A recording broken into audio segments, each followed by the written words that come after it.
Untuk orang yang mencari rezeki dengan gigih, jangan sampai kamu lupa diri. Keserakahan tidak hanya melukai orang yang ada di sekitarmu, juga dirimu sendiri. Jadi tetap semangat buat kamu yang lagi berjuang. Selamat nonton dan selamat beristirahat.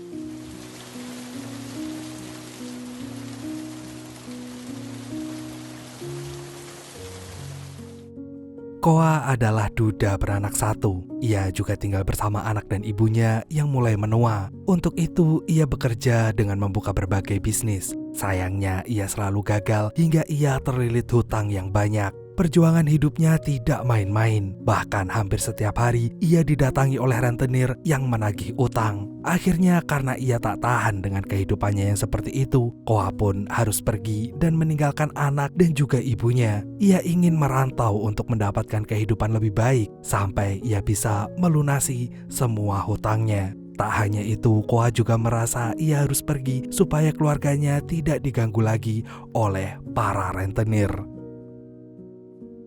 Namun ternyata saat ia berada di luar kota pun, Koa tetap tidak punya pekerjaan tetap. Untuk membayar utang dan menghidupi keluarganya, ia justru menjadi seorang penipu. Akan tetapi, Koa bukan penipu sembarangan. Kemampuan dan pengalamannya membuatnya bisa bertahan dalam pekerjaan ini. Bahkan ia bisa menipu para penipu kelas kakap. Koa biasanya tidak bekerja sendiri. Ia memiliki seseorang teman yang bisa membantunya dalam pekerjaan ini. Dan setelah berhasil menipu orang, Koa akan berbagi keuntungan bersama temannya. Namun meskipun begitu, Koa tetaplah punya naluri untuk menolong orang. Ia bahkan tidak ragu untuk membantu orang lain meskipun membahayakan keselamatannya sendiri. Namun sebagai penipu yang tidak pernah aman, setelah ia berhasil membodohi seseorang penipu, Koa pun dikejar-kejar oleh anak buah penipu tersebut. Ia dan temannya kemudian berusaha kabur untuk menghindari orang-orang itu. Sayangnya temannya Koa justru tertangkap lalu dibawa pergi oleh orang itu. Sementara itu, Koa ternyata berhasil bersembunyi dan ia pun menyadari jika temannya udah gak ada. Padahal ia masih membutuhkan uang. Hingga ia pun mulai mencari tujuan lain, yaitu pergi ke pulau mewah yang dihuni oleh para orang-orang kaya. Koa berencana untuk mencari korban penipuan baru di sana. Sementara itu, di lain tempat ada seorang pemuda bernama Tu sedang merayu desainer ternama ketika mereka makan malam bersama. Tu melakukan hal itu agar sang desainer memberinya barang-barang berharga supaya ia bisa menjualnya lagi dengan harga tinggi. Dengan kata lain, Tu sebenarnya juga adalah penipu. Namun karena wajahnya yang tampan dan penampilannya yang seperti orang kaya, orang-orang pun gak percaya bahwa ia adalah sang penipu ulung. Akan tetapi, sama seperti Koa, Tu juga tidak bekerja sendiri. Ia punya banyak teman yang diajak bekerja sama untuk menipu korbannya. Modus operasi Tu juga berada di pulau mewah itu. Ia sering bertemu dengan orang-orang kaya lalu merayunya agar orang-orang itu bisa ditipu dengan mudah. Tu bersama teman-temannya berusaha membuat calon korbannya merasa nyaman sampai mereka nggak sadar jika Tu ini sedang menipunya. Namun suatu hari ketika Tu sedang menjalankan strateginya, seseorang tahu-tahu membuat rencana Tu berantakan.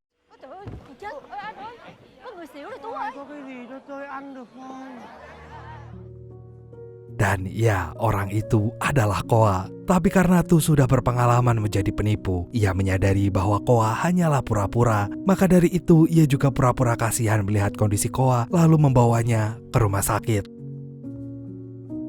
Saat mereka sedang dalam perjalanan, akhirnya Tu mengancam Koa untuk membawanya ke kantor polisi. Setelah mendengar ancaman itu, Koa pun langsung ketakutan dan minta dibebaskan. Namun karena pada dasarnya Tu pandai menipu, ia pun justru memeras Koa. Ia bersedia membebaskan Koa dan pura-pura menjadi dokter. Ia lalu minta Koa pergi dari pulau itu karena Tu menyadari jika Koa juga merupakan penipu yang hebat, sehingga hal itu bisa mengancam lapangan kerjaan mereka. Dan oleh karena itu, Tu pun memberi tiket pesawat untuk Koa alias mengusirnya. Dan tanpa disadari ternyata desainer yang kemarin ditipu Tu juga ada di bandara itu dan melihat Tu sedang bersama Koa. Akhirnya desainer itu pun menghampiri Koa dan mulai menanyakan kabar Tu yang katanya seorang direktur utama perusahaan. Setelah mendengar pernyataan ini, Koa pun sadar jika Tu ternyata juga seorang penipu karena sebelumnya ia mengaku sebagai dokter. Oleh karena itu, Koa pun lantas pura-pura menjadi sepupunya Tu untuk menipu desainer itu. Malamnya seperti biasa Tu kembali menjalankan strateginya mencari calon korban. Saat ini ia sedang merayu seorang investor muda yang tampak tertarik dengan dirinya. Sayangnya lagi-lagi seseorang mengganggunya dan itu adalah Koa lagi. Di sini Koa mengaku sebagai adiknya Tu yang merindukan kakaknya. Ia berakting menjadi orang yang kelaparan sampai Tu dipojokkan oleh banyak orang karena dianggap tidak becus menjaga adiknya. Namun dalam situasi terdesak seperti itu, Tu pun tetap bisa mengubah sudut pandang orang-orang. Ia pun mengaku menjadi kakak Koa dan terpaksa melakukan pekerjaan haram demi menghidupi adiknya. Dan dalam waktu singkat, Tu dan Koa pun bekerja sama sampai mendapat belas kasihan dari orang-orang. Setelah kejadian itu, Tu dan teman-temannya pun langsung menemui Koa. Sekali lagi, Tu ingin mengusir Koa karena ia nggak ingin disaingi. Namun, Koa adalah orang yang gigih sehingga ia memohon kepada Tu supaya diizinkan bergabung dalam kelompok itu. Koa pun bercerita jika ia harus membayar utang dan menghidupi keluarganya, sehingga membuat teman-teman Tu merasa simpati padanya. Sayangnya, Koa justru diam-diam mengambil dompet Tu dan teman-temannya. Tapi hal itu justru menunjukkan bahwa Koa memiliki bakat menipu yang sangat cerdas. Dan oleh karena itu, Tu pun kemudian menerima Koa sebagai bagian dari kelompoknya. Dan keesokan harinya, Tu pun mengajak Koa datang ke markas mereka yang tersembunyi dalam sebuah bangunan terbengkalai. Di sini Tu memperkenalkan teman-temannya yang bernama Mai Lai dan Om Nam. Kedua temannya itu hanya mendapat gaji sebanyak 20% dari total pendapatan mereka. Sedangkan Tu yang bertindak sebagai pemimpin dan menyusun strategi dapat komisi sebanyak 60% dari hasil penipuan mereka. Begitu Koa bergabung, ia menawar mendapat komisi sebanyak 10% karena ia masih baru dan butuh banyak belajar banyak hal. Dan dalam waktu singkat, Koa pun mempelajari cara Tu bekerja dan menentukan calon korbannya. Awalnya mereka mengamati rombongan ibu-ibu yang sedang berlibur. Tu menyuruh Koa untuk mengamati rombongan itu, kemudian mempelajari kelemahan mereka yang bisa menjadi targetnya untuk ditipu. Setelah itu, Mai juga ikut menyamar dan mulai menjalankan strategi dengan merayu tour guide mereka. Ia sengaja melakukan ini untuk mengamati sampai akhirnya memanfaatkan kecanggihan teknologi untuk menyamar. Di markas mereka, Mai dan Om Nam berhasil mengubah Tu menjadi orang yang sangat mirip dengan sang pemandu wisata yang malang tadi. Dan keesokan harinya, Tu yang sudah berubah menjadi tour guide akhirnya berperan sebagai pemimpin rombongan ibu-ibu itu tanpa dicurigai sedikit pun. Mereka pergi ke hutan safari. Kemudian Tu mengenalkan Koa yang bertugas sebagai pemandu hutan itu. Awalnya Koa seperti pemandu hutan pada umumnya. Ia mengenalkan bagian-bagian hutan kepada para rombongan hingga mereka pun tiba di tengah perjalanan dan kemudian Koa memberi peringatan bahwa mereka akan memasuki kawasan hewan buas. Akan tetapi Koa menenangkan rombongan itu hingga Om Nam yang bertugas jadi pemandu hewan buas pun mendatangi rombongan tersebut. Namun ternyata rombongan itu tetap ketakutan untuk bertemu hewan-hewan di hutan. Oleh karena itu, Koa pun menawarkan penjemputan dengan biaya 2,5 juta per orang. Akan tetapi karena merasa jika biaya itu terlalu mahal, rombongan ini pun menolak tawaran Koa. Mereka akhirnya nekat kembali melewati hutan untuk berjalan pulang. Namun di tengah perjalanan itu mereka bertemu dengan suku pedalaman yang ternyata justru mengancam keselamatan mereka. Maka dari itu setelah menyadari jika nyawa mereka menjadi taruhannya, akhirnya rombongan itu pun menerima tawaran Koa untuk menyewa pemandu untuk menyelamatkan mereka. Akhirnya Om Nam pun datang, bahkan rela mempertaruhkan nyawanya untuk melindungi rombongan itu.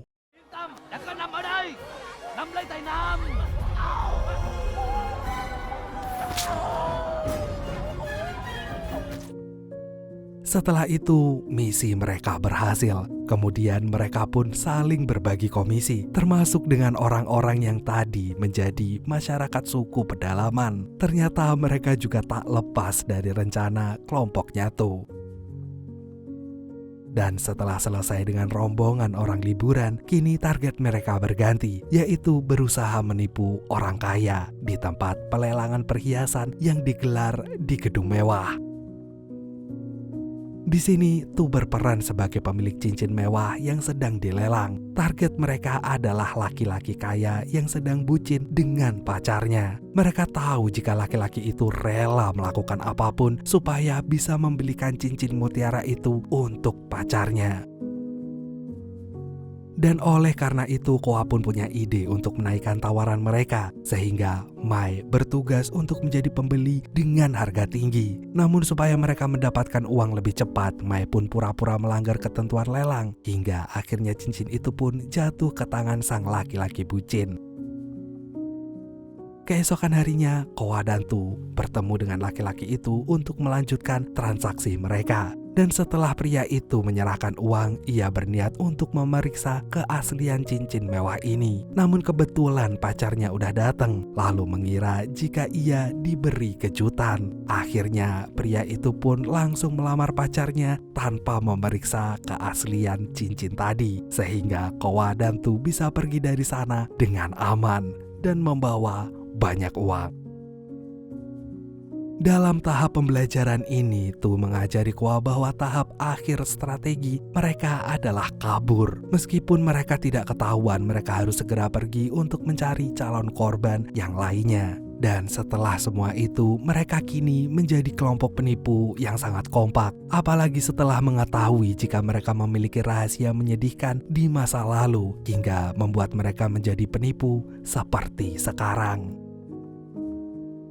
Suatu hari, Koa berkata kepada Tu bahwa ia ingin segera melunasi utangnya, dan oleh karena itu ia meminta tambahan komisi. Namun Tu menyanggupi permintaan itu dengan syarat mereka harus bisa menambah penghasilan mereka. Maka dari itu, Koa pun ternyata sudah menyiapkan target baru, pemilik perusahaan kosmetik yang kekayaannya sangat berlimpah. Gak butuh waktu lama, keesokan harinya Koa dan Tu bertemu dengan target baru itu di tempat judi. Koa dan Tu pura-pura menjadi pengusaha sukses yang memiliki perusahaan di luar negeri dan kini sedang berlibur. Mereka pun berkenalan sampai Koa berhasil mengalahkan orang itu ketika bermain poker. Namun pertemuan itu bukanlah tujuan utama, tetapi pertemuan ini hanya untuk mengecoh orang tersebut yang rencananya akan membuat acara untuk perusahaannya. Tujuan Tu adalah untuk mengacaukan acara itu. Dan keesokan harinya, Mai dan Om Nam bertugas mengalihkan I.O. acara ini dan membawanya ke tempat pulau terpencil. Hal itu dilakukan supaya Ibu Kan marah dan tanpa sengaja dibuat bertemu dengan mereka di hotel. Di sini Tu dan Koa pura-pura menyapa kemudian mengenalkan perusahaan mereka yang ternyata merupakan agensi atau I.O. dari sebuah acara. Makanya karena sebelumnya Ibu Kan kecewa karena I.O.-nya mendadak menghilang, ia pun langsung tertarik dengan perusahaan palsunya Koa. Tidak tanggung-tanggung, Ibu Kang langsung menawarkan kontrak seharga 40 miliar. Namun karena Koa ingin menjadi orang kaya dengan cepat, ia pun langsung meminta 50 miliar. Dan tanpa disangka ternyata Ibu Kan langsung menyetujui permintaan Kau. Keesokan harinya Kau langsung presentasi rancangan acaranya di kantor Ibu Kan. Ia juga mengenalkan Om Nam sebagai importir mobil yang nanti akan menjadi sponsor acara tersebut. Tak ketinggalan pula Mai yang pura-pura menjadi chef dari Indonesia untuk meyakinkan Ibu Kan jika acara itu akan memiliki nilai yang sangat tinggi. Bahasa Indonesia nih, Abah berasal dari mana? Saya berasal dari kota Semarang. Anjir, keren. Tidak hanya itu, Tu di sini berperan sebagai penata acara yang menyiapkan panggung sekaligus menyusun acara tersebut.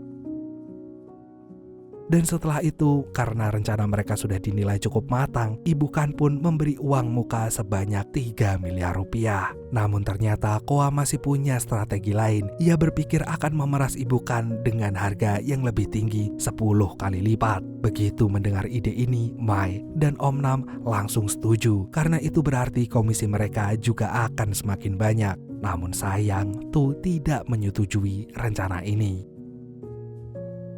Tu merasa jika rencana ini terlalu berbahaya, namun Koa bersikeras jika ia ingin menyiapkan masa depan untuk putri sematawayangnya, sehingga mau gak mau dia harus menjalankan misi ini. Dan oleh karena itu, Tu pun berjanji akan memberi Koa misi lain, tapi Koa justru menyinggung hal yang lainnya. Koa bisa membaca karakter Tu yang tidak bisa menerima kekalahan. Dalam misi yang berisiko ini, Tu tidak ingin gagal karena itu bisa membuatnya sangat terpuruk. Keduanya pun saling bersitegang karena Tu gak percaya kepada Koa.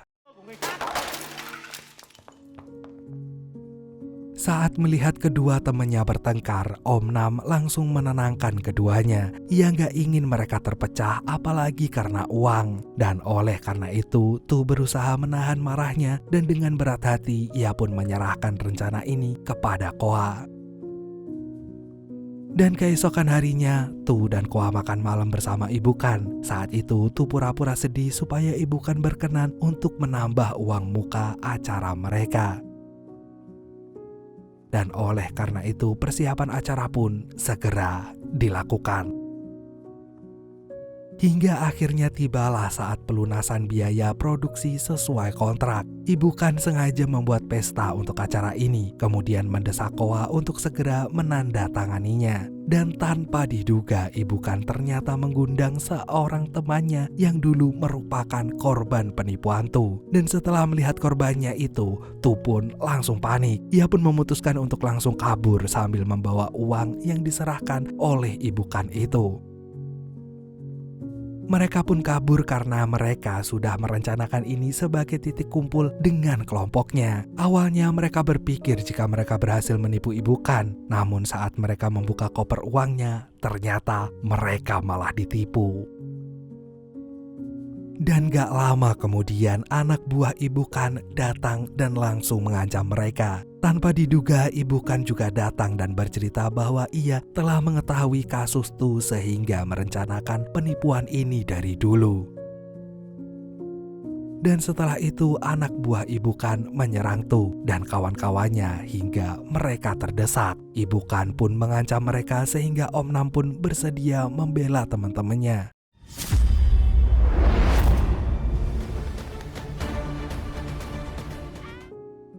Beruntung mereka semua berhasil selamat. Sayangnya Om Nam sekarat. Melihat hal ini, Tu langsung marah pada Koa karena semua ini adalah rencana Koa. Mereka berdua pun saling menyalahkan kemudian bertengkar. Namun karena kondisi Om Nam semakin gawat, Mai pun meminta tolong lalu segera membantu Om Nam untuk mengobati lukanya. Sementara itu diam-diam Koa juga menyalahkan dirinya sendiri karena telah membuat orang lain terluka. Dan keesokan harinya Tu pun menyuruh Koa pergi. Namun Koa sendiri tidak ingin pergi sehingga berusaha minta maaf. Sayangnya Tu tidak menerima permintaan maaf itu, sehingga mau gak mau Koa pun pergi dari sana.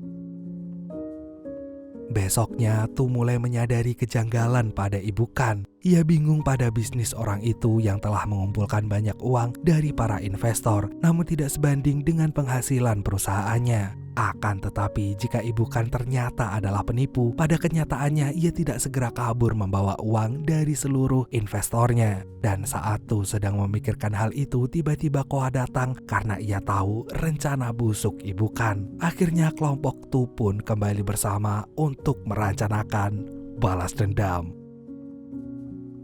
Dan setelah itu mereka pun mulai menyusun strategi yang akan dilaksanakan selama acara perusahaan Ibu Kan berlangsung. Dan akhirnya hari-hari yang ditunggu pun tiba. Koa bisa menyusup dalam acara itu dengan menyamar sebagai tamu undangan. Setelah ia berhasil masuk, ia pun meneruskan penyamarannya untuk meretas keamanan acara itu. Tidak hanya itu saja, Mai dan Om Nam juga berhasil masuk ke sana untuk mengelabui anak buah Ibu Kan. Gak lama kemudian acara pun dimulai. Ibu Kan sebagai pemilik acara langsung berada di atas panggung untuk berpidato. Di dalam pidatonya ia meminta orang-orang untuk berinvestasi di perusahaannya karena ia yakin jika tahun depan uangnya bisa bertambah 6 kali lipat. Setelah ia selesai berpidato, Ibu Kan diberi laporan jika keamanan acaranya telah dibobol sekelompok orang. Ibu Kan pun yakin jika orang-orang itu adalah Tu dan teman-temannya. Hingga akhirnya Koa bisa tertangkap lalu dibawa pergi. Ternyata Ibu Kan sudah menyiapkan truk besar untuk kendaraan yang akan membawanya kabur dari acara itu. Akan tetapi Koa ternyata berhasil melawan karena ia ingin mengalihkan data kekayaan Ibu Kan kepadanya. Sayangnya Tu berhasil tertangkap sehingga Koa menghentikan proses pengalihan data itu untuk menyelamatkan temannya. Kali ini Koa lebih mementingkan keselamatan temannya daripada mendapatkan uang hanya untuk dirinya sendiri. Sekarang kondisinya pun berbalik. Ibu Kan merasa sudah di atas angin karena Koa dan Tu tidak berhasil mengalahkannya. Namun tanpa diduga, Koa dan Tu telah menyiapkan rencana lain. Em có một cánh nó cũng không có thoát được đâu.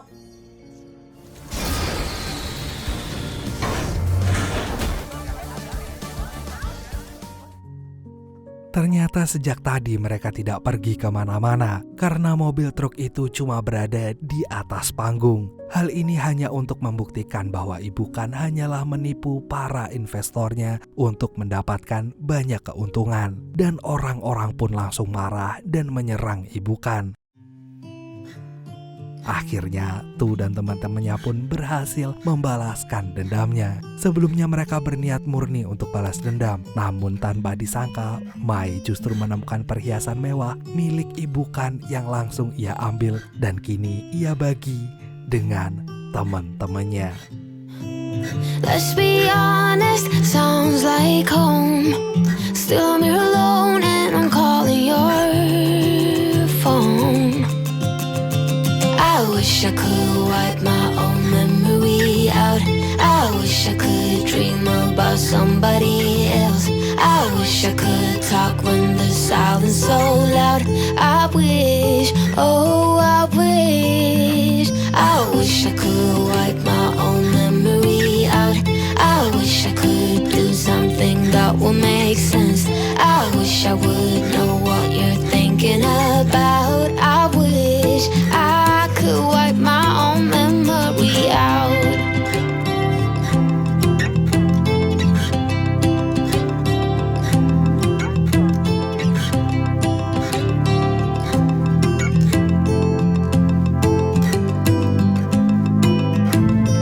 I would die if I saw you now. Dreams might turn into something real. Don't you give me that look, take a bow.